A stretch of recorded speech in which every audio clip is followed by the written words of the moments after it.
ആ പ്രതീക്ഷ മങ്ങി. ഗാസയിൽ വെടിനിർത്തൽ ഉണ്ടാവില്ല. റമദാൻ മാസം തുടങ്ങുന്നതിന് മുൻപ് വെടിനിർത്തൽ നടപ്പിലാക്കാനുള്ള ശ്രമങ്ങൾ പരാജയപ്പെട്ടു.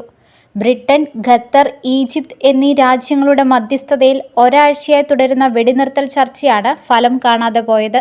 ഗാസയിൽ ഹമാസ് തടവിലാക്കിയിരുന്ന ഇസ്രയേൽ തടവുകാരെ മോചിപ്പിക്കണം. പകരം ഇസ്രായേൽ 6 ആഴ്ച യുദ്ധം നിർത്തിവെക്കും. മാത്രമല്ല, പലസ്തീൻ തടവുകാരെ ഇസ്രയേൽ വിട്ടയക്കും. ഒപ്പം ഗാസയിലേക്ക് കൂടുതൽ സഹായം എത്തിക്കാൻ അനുവദിക്കും. ഇതായിരുന്നു മധ്യസ്ഥ ചർച്ചകളുടെ വ്യവസ്ഥ. ഏറ്റവും ഒടുവിൽ കെയ്റോയിൽ നടന്ന ചർച്ചകൾ ഫലം കണ്ടില്ല. അടുത്ത നടപടി എന്തെന്ന കാര്യത്തിലും വ്യക്തതയില്ല. ഹമാസിന്റെ പ്രതികരണത്തിനായി കാത്തിരിക്കുന്നുവെന്ന് ഇസ്രയേലും, ഇസ്രയേൽ പ്രതികരിക്കട്ടെ എന്ന് ഹമാസും പറയുന്നു. ഇങ്ങനെ പരസ്പരം പഴിചാരി വെടിനിർത്തൽ നടപടികൾ വൈകിപ്പിക്കുകയാണ് ഇരു രാജ്യങ്ങളും ചെയ്യുന്നത്. 100 ഇസ്രയേലി ബന്ദികളെ വിട്ടയക്കാൻ ഹമാസ് വിസമ്മതിക്കുന്നു. ഗാസയിൽ നിന്ന് പിന്മാറുക, വധശിക്ഷ ഉൾപ്പെടെ വിധിക്കപ്പെട്ട പലസ്തീൻ തടവുകാരെ മോചിപ്പിക്കുക തുടങ്ങിയ ആവശ്യങ്ങളിൽ നിന്ന് ഇസ്രയേലും പിന്നോട്ടു പോകുന്നു. 6 ആഴ്ചയല്ല, സമ്പൂർണ്ണ വെടിനിർത്തലാണ് ഹമാസ് ഇപ്പോൾ ആവശ്യപ്പെടുന്നത്.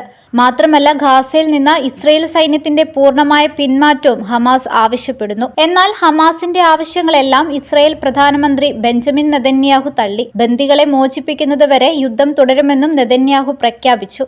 മാത്രമല്ല, ഏറ്റവും ഒടുവിൽ നടന്ന ചർച്ചയിൽ ഇസ്രയേൽ പ്രതിനിധി സംഘത്തെ അയച്ചതുമില്ല. ബന്ദികളിൽ ജീവനോടെ ഉള്ളവരുടെ വിവരവും ഇസ്രയേൽ ആവശ്യപ്പെടുന്നുണ്ട്. എന്നാൽ വിവിധയിടങ്ങളിൽ നിന്ന് വെവ്വേറെ സംഘങ്ങളാണ് ബന്ദികളെ പിടികൂടിയത്. അതിനാൽ ബന്ദികളിൽ ജീവനോടെയുള്ളവരുടെയും മരിച്ചവരുടെയും വിവരങ്ങൾ തങ്ങളുടെ പക്കലില്ലെന്നാണ് ഹമാസ് വക്താവ് വ്യക്തമാക്കിയത്. വെടിനിർത്തലിന് തയ്യാറാവണമെന്നാണ് ചൊവ്വാഴ്ച നടന്ന അമേരിക്കയും ഖത്തറും ഇടനിലക്കാരായുള്ള ചർച്ചയിൽ US state secretary Antony Blinken പറഞ്ഞത്. 2023 ഒക്ടോബർ 7-ന് ഹമാസ് ഇസ്രയേലിൽ നടത്തിയ ആക്രമണത്തിൽ 1139 പേരാണ് കൊല്ലപ്പെട്ടത്.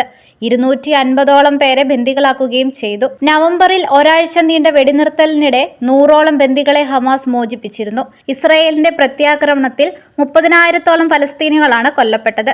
കൊല്ലപ്പെട്ടവരിൽ ഭൂരിപക്ഷവും സ്ത്രീകളും കുട്ടികളുമാണ്. 5 മാസം നീണ്ട പോരാട്ടത്തിൽ ഗാസ വലിയ തകർച്ചയാണ് നേരിട്ടത്.